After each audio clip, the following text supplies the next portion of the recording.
Hey everyone, and welcome back to some more esports talk. This is about a day late. My apologies on that. I was out a little bit under the weather yesterday, but we have a lot of drama and some big names calling out Streamlabs OBS on Twitter, on social media, and this all started with Lightstream. We saw Lightstream kind of get the ball rolling saying, hey, can I copy your homework? Yeah, just change it up a bit so it's not obvious you copied. Bet.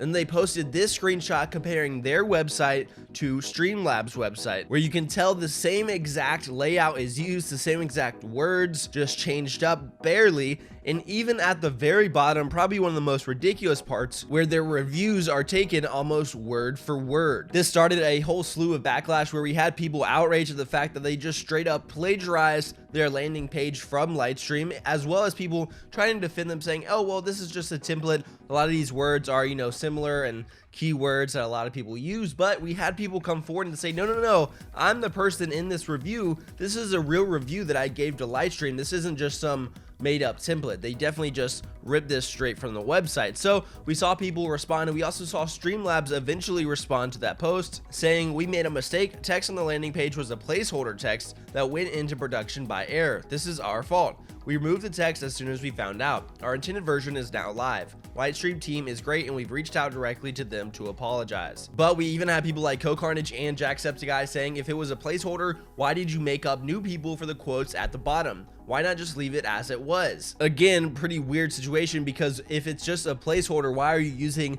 another website's template and words as a placeholder to begin with? There's different things that you can use for that. You don't have to use someone else's words already as a template. Like I said, this did start to steamroll then, as we saw OBS call out Streamlabs as well, say near the launch of Streamlabs, they reached out to ask us about using the OBS name. We kindly asked them not to. They did so anyways and followed up by filing a trademark. We've tried to sort this out in private, and they have been uncooperative at every turn. Legally, they have obeyed the terms of the GPL, but they have repeatedly disregarded the spirit of open source and of giving back. Despite these actions by Streamlabs, the OBS project will continue to provide free, open software and tools for everybody. Once again, this ended up with a lot of backlash from tons of different people, with some massive names that I have to say I was not expecting to call out Streamlabs. We saw Hasan say, I will never use Streamlabs again if they don't immediately resolve this matter. Pokimane say, Streamlabs better resolve this entire thread of issues, or I'll be asking them to take my face off the platform, plus look to use another donation service. And then the big hitter here being Edward Snowden saying, I'm beginning to sense a pattern in Streamlabs behavior. And I have to say, if Hasan and Pokimane wasn't enough of calling you out, just 12 hours after you decided to be partnered with Twitch and you got that opportunity,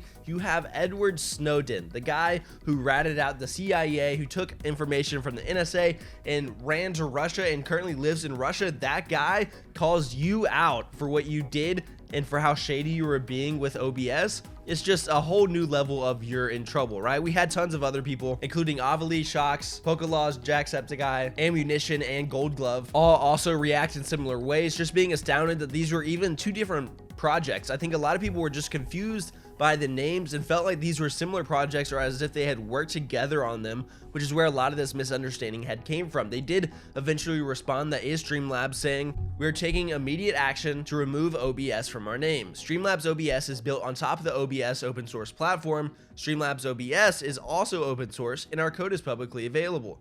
We take responsibility for our actions and will support the community. Seems like a bit of a strange response to me, at least, saying, oh, well, they're open source and so are we. So it's okay. It's fine that we use everything. And it's like, yeah, well, legally it is fine. But when they directly ask you not to use OBS, at least in your name, so that people don't get confused and you don't take all of kind of the trademark credit for that, then it becomes a problem, because obviously people are getting confused and you did it against their wishes. And so, complicated situation here. I don't think I would have ever expected to see Snowden in the streaming sphere and calling out a platform like Streamlabs. Let me know what you guys think about this, and until next time, I'll catch you later.